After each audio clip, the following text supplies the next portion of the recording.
Guangzhou Yongqingfang Development Assessment. Today I will introduce you to the Yongqingfang Culture and Tourism Area in the Guangzhou, a place that rich history with the modern tourism.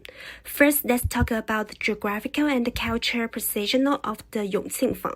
Located in the Xiguang Liwan, this is 760,000 square meter area in a national 4A level tourism attraction. Yongqingfang integrated tourism, culture, and entertainment, drawing the numerous visitors each year. The cultural elements of the Yongqingfang are unique. The Xiguang style and the Qilou agriculture represent Guangzhou's traditional beauty, and the area is deeply connected to the Cantonese opera, which is an intricate part of Guangdong's cultural identity. In terms of historical development, Yongqingfang dates back over 2,000 years, evolving from the trading area during the popular tourism spot in the Republican period. In recent years, retraction projects have revitalized the area, leading to it designed as the national 4A level attraction in the 2020. Finally, the core values of the Yongqingfang lie in both its terrible heritage, such as agriculture industries, and the interior assets like the Cantonese opera. Okay, let's move on to the core of our case study, the practice of Yongqingfang. Unlike the traditional mass demolition approach, Yongqingfang represents a paradigm shift to micro-renovation. Architecturally, we adopted the principle of repairing the old at the old.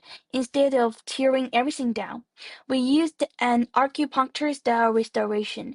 This allowed us to modernize utilities while strictly preserving the unique Qilou and bamboo tube horse morphology. This incremental approach respects the community fabric, avoiding the disruption often seen in large-scale redevelopments. Beyond architecture, we revolutionized how we treat intangible cultural heritage, or ICH. We shifted from static museum displays to living transmission. How? By creating a front store, back workshop model. For example, in the ICH block, visitors don't just look at artifacts, they watch masters create them. This integrates culture into everyday commerce, creating a virtuous cycle where heritage is not just protected, but also generates value. Finally, how was this achieved? The answer lies in our collaborative governance model. As you can see from this diagram, we moved away from a government-only approach. Here, the government acts as the policymaker and initiator.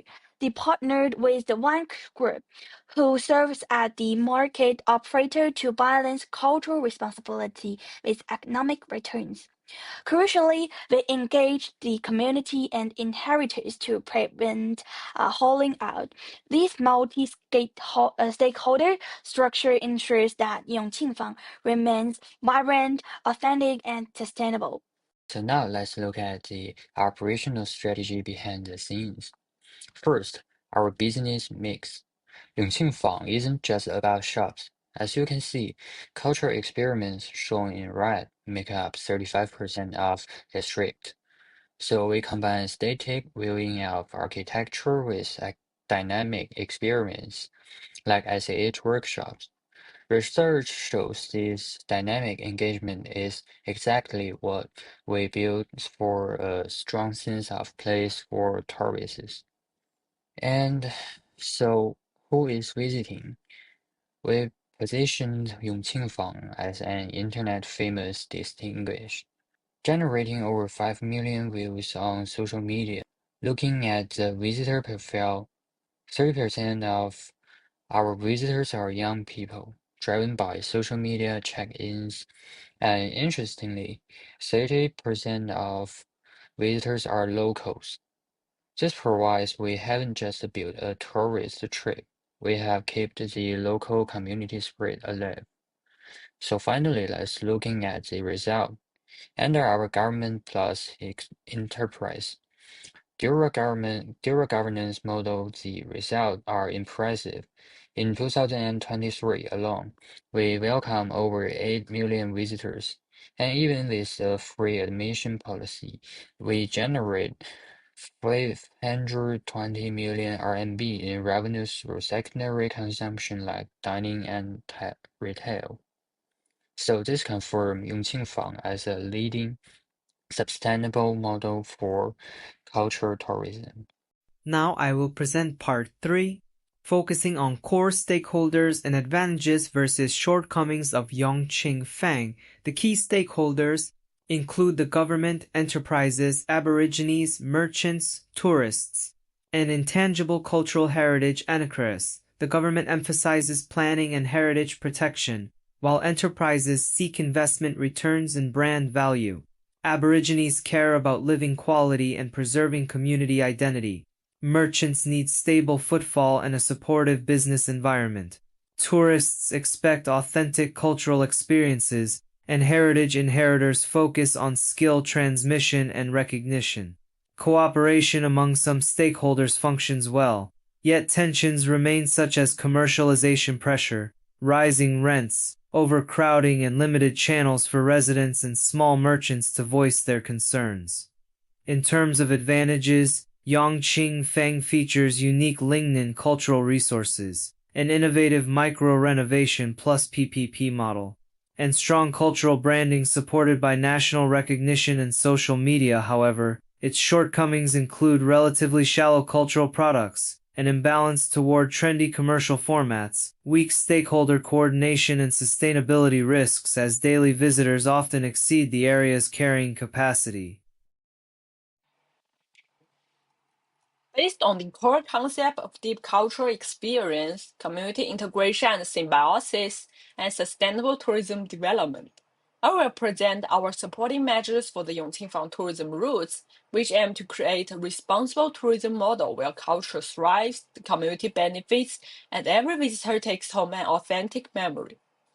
First, to optimize community integration, we propose a three-part system: a stakeholders council for dialogue, a community development fund financed by tourism revenue, and a merchant alliance to support traditional craftspeople. This ensures shared benefits. Second, we enhance the experience through technology. A Yongqingfang Cultural Guide app will offer customized tours and bookings.